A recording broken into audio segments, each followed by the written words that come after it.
Il y a moins de gens qui fument qu'auparavant, mais le tabagisme demeure une cause majeure de maladies et de décès. Les conséquences du tabagisme sur la santé et sur l'économie de tous les pays ont atteint des proportions inquiétantes. Le Canada n'est pas une exception.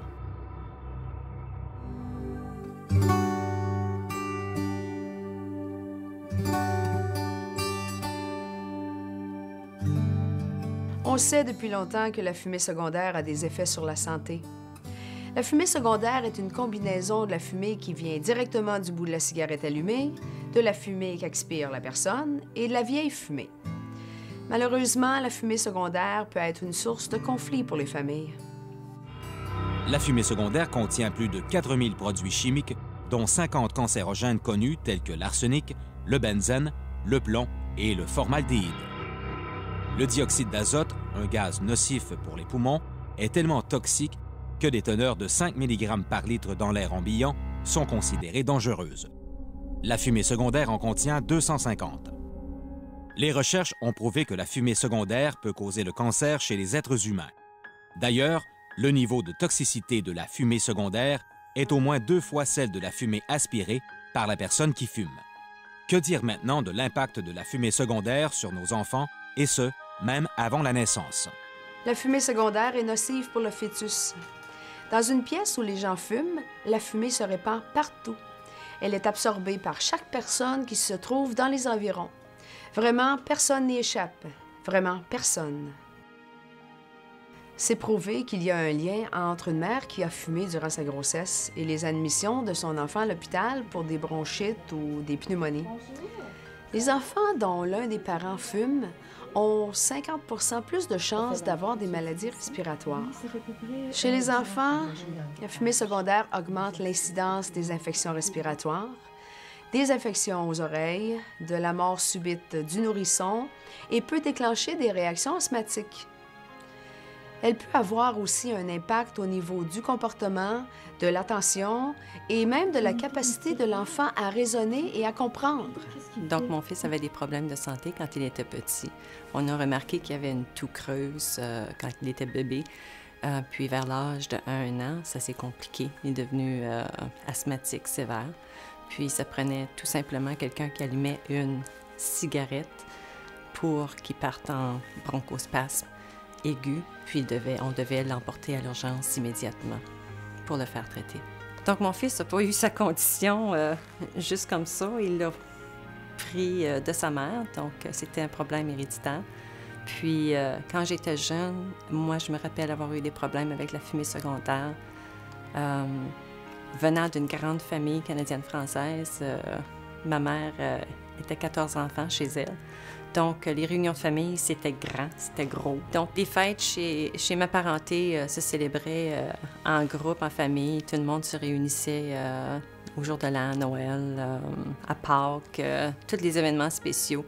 Puis pour moi, c'était un peu plus difficile parce que j'étais asthmatique à ce temps-là. Puis je réagissais à la fumée de cigarette, à la fumée secondaire. Puis j'allais en crise d'asthme aussi.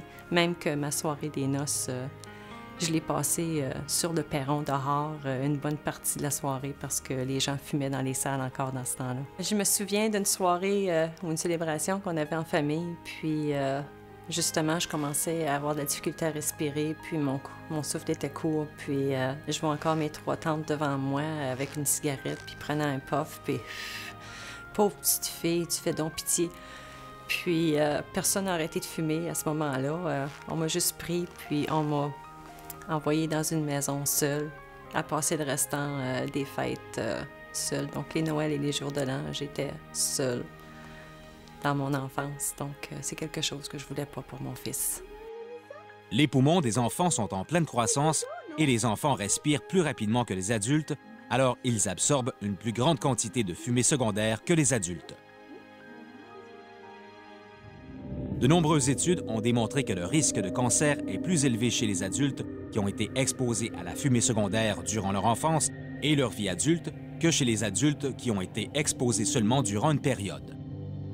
Plusieurs études ont aussi démontré un lien étroit entre la fumée secondaire et les maladies du cœur. Quand j'étais petit, j'ai toujours vu mon père tousser. il toussait beaucoup. Et il était essoufflé, donc il ne pouvait pas courir beaucoup, marcher très rapidement. On ne savait pas que c'était à cause de la fumée, mais par après, quand on grandissait, il a développé de l'emphysème, c'est ce qu'on nous a dit à l'hôpital, et puis il en est mort, malheureusement. Mon père est mort quand moi j'avais 16 ans. C'est un âge où j'étais dans mon adolescence, et parlant de l'identité d'un garçon, j'avais besoin de mon père en ce moment-là. Et de là, je voyais que moi, je ne pouvais pas toucher à la cigarette. Et maintenant que j'ai ma famille, je dois être le modèle de mes enfants. Donc, comment peut-on protéger les enfants des effets de la fumée secondaire? Idéalement, les deux parents ne fument pas, avant même le début de la grossesse. Pour ceux qui fument, c'est un bon temps d'arrêter. C'est toujours un défi d'arrêter de fumer, mais c'est possible d'avoir de l'aide. Et il existe des programmes de cessation pour différents groupes, incluant les femmes enceintes. La solution pour mon fils, pour minimiser son exposition à la fumée secondaire, ça a été d'essayer de contrôler l'environnement le plus possible. Donc, éviter les environnements où il y avait de la fumée, de cigarettes secondaires. Il a fallu aviser la famille qu'il ne pouvait pas être en contact avec la cigarette, absolument pas. Puis où on avait des conflits, où c'était plus réticent à collaborer, on ne visitait pas. On était plutôt isolés. Donc, la première fois que j'ai adressé la condition de mon fils avec ma belle famille, la réaction a été plutôt nulle. Ça a été leur mode de vie pendant tellement d'années de fumer dans la maison.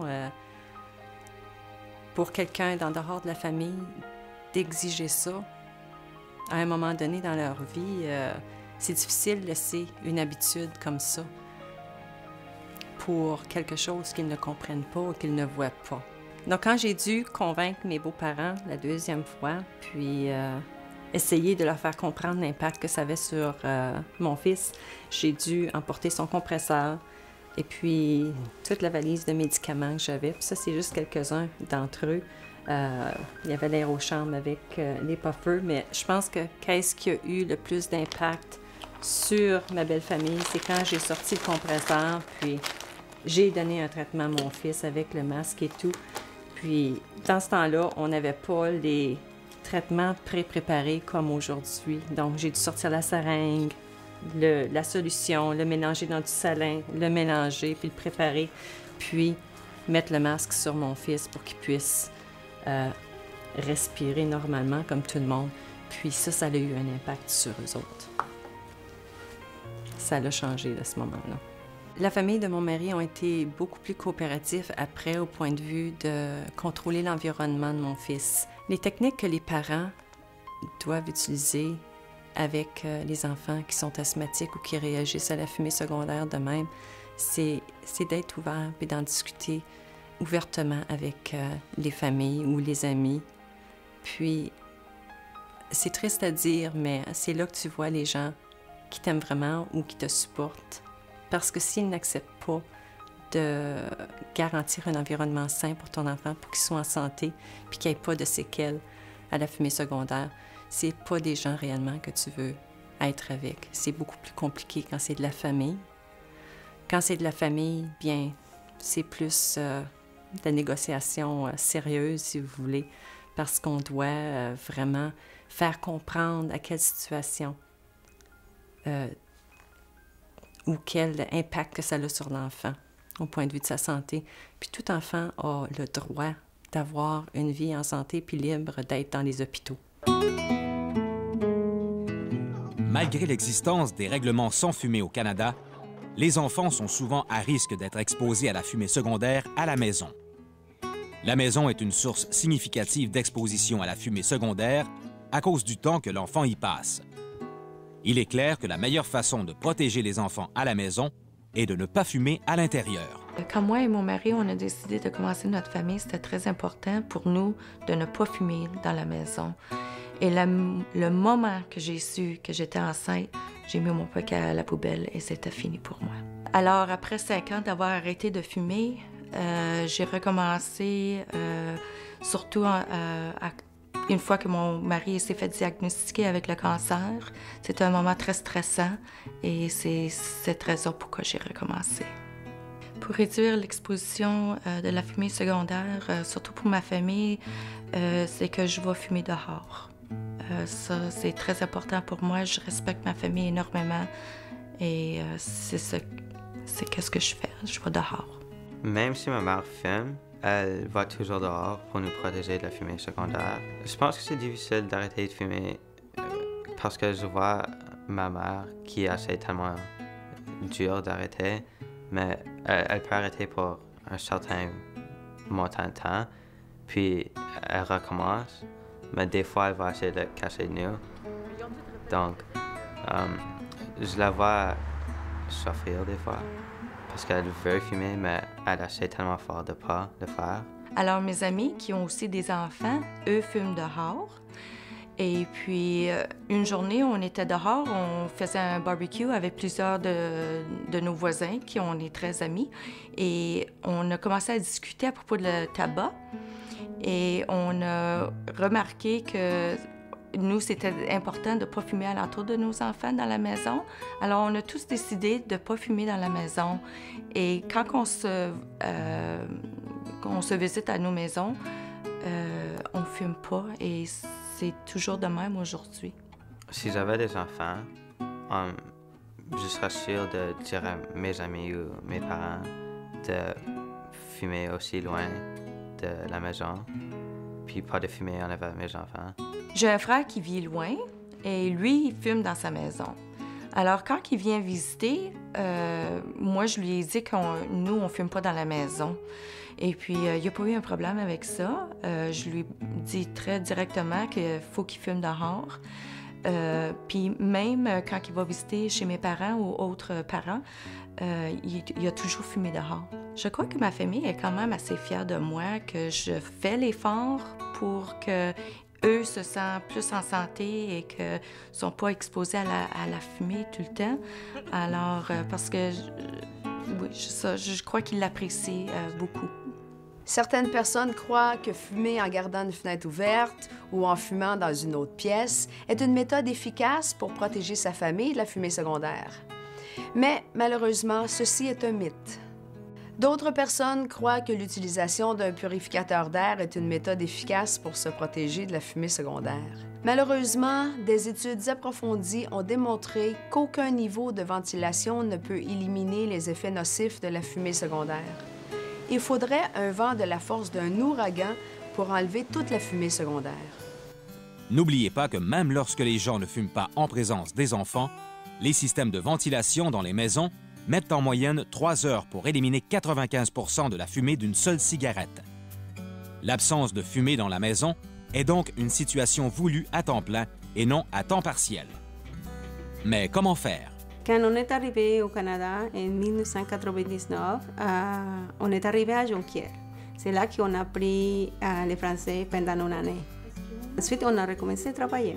Premièrement, on avait beaucoup besoin d'aide parce qu'on était nouveau au Canada. Quand on avait besoin de services, si les personnes fumaient à côté de moi, je demandais, s'il vous plaît, d'arrêter de fumer et s'ils voulaient fumer, fumer ailleurs.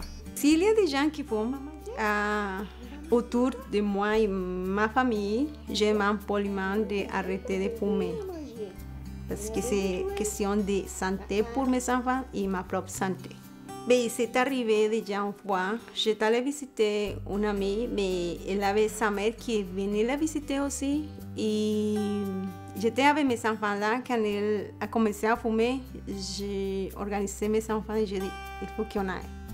Parce que je ne peux pas rester là qu'il fume. Et moi, je ne peux pas lui dire, arrêtez de fumer, parce qu'il vient faire la visite de loin et je ne peux pas, ok, arrête de fumer, c'est moi qui quitte la place. Pour protéger mes enfants de la fumée secondaire, d'abord, moi, je ne fume pas.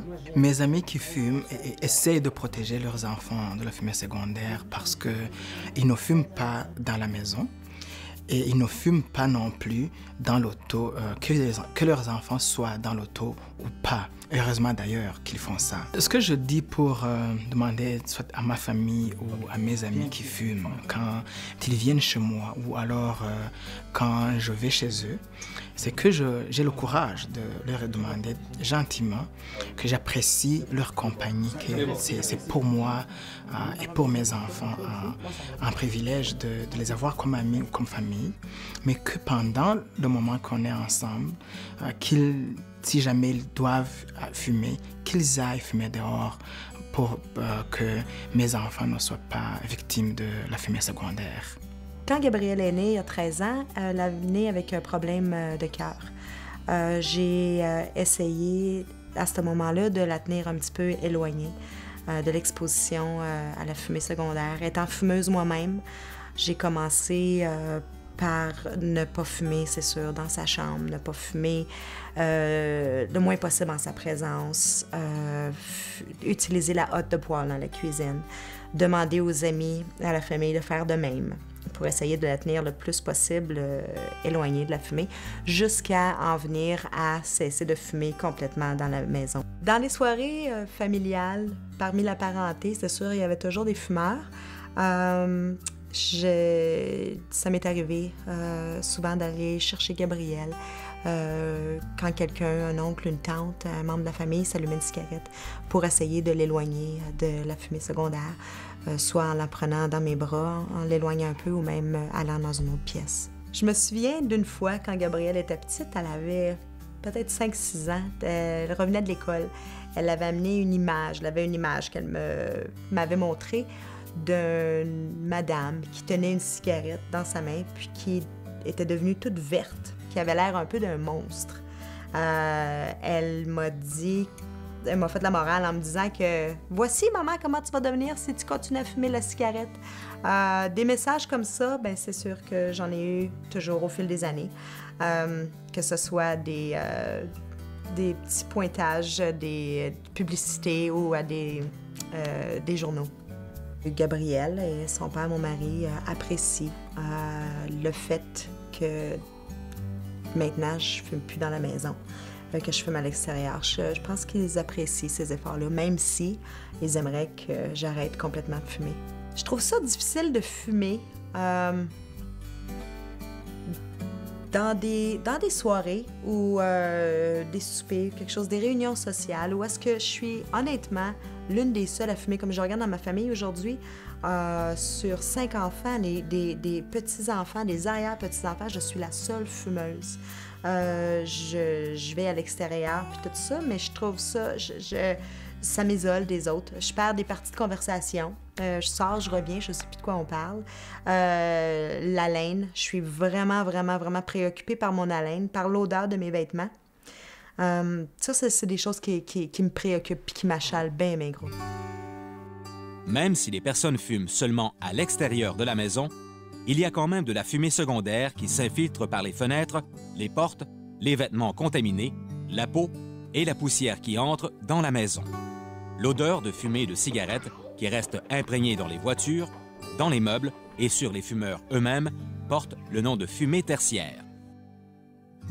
Les chercheurs croient que la fumée tertiaire demeure présente beaucoup plus longtemps que la fumée secondaire et qu'elle peut être ingérée par les enfants qui rampent partout, se mettent les doigts dans la bouche et mâchonnent tout ce qu'ils trouvent. La fumée tertiaire contient de l'arsenic, du plomb, du monoxyde de carbone, de l'acide cyanhydrique et d'autres toxines. La solution idéale est de ne pas fumer. Pour les gens qui veulent cesser de fumer, les études ont démontré que de créer des espaces sans fumer, tels que sa maison et son véhicule, aide la personne à limiter sa consommation de cigarettes en vue d'une vie éventuelle sans fumée. Quand la maison est devenue un environnement sans fumée, absolument sans fumée, mes filles ont été ravies de la situation. Ça ne sentait plus la fumée quand les gens venaient visiter. Les yeux leur brûlaient pas, ils ne toussaient pas. Ils étaient contents. Il y a beaucoup d'avantages de ne pas fumer à l'intérieur d'une maison. Tout d'abord qu'il y a une odeur de fumée dans la maison et que les visiteurs n'aimeraient pas normalement tous qui ne fument pas n'aimeraient pas avoir de la fumée quand ils entrent dans une maison parce que des fois c'est très très fort. Et puis si moi je devrais acheter une maison et que la maison sent la fumée, c'est pas juste moi, mais n'importe qui ne fume pas, je pense que ça lui prendrait beaucoup de courage d'acheter cette maison-là. Et s'il y a d'autres maisons à prendre, on aimerait bien prendre l'autre. Mais sinon, il y a le risque d'incendie. On peut oublier sa cigarette, puis on peut brûler la maison ou ceux qui sont dans la maison. Quand j'ai arrêté de fumer dans la maison, une des choses que j'ai remarquées, c'était la fraîcheur, la senteur, c'était plaisant. Un autre élément positif de ne pas fumer dans la maison, c'est que les enfants sont plus heureux et en bonne santé et on ne visite presque jamais le docteur. Dans votre engagement de protéger votre famille et vos enfants de la fumée secondaire, rappelez-vous des aspects positifs d'avoir un milieu de vie sans fumée, à court terme comme à long terme. Ce n'est pas facile d'arrêter de fumer ou de demander à d'autres personnes de ne pas fumer autour des enfants, mais c'est possible. Cela vaut la peine de faire les efforts nécessaires pour maintenir l'harmonie dans la famille et prendre soin de la santé des enfants.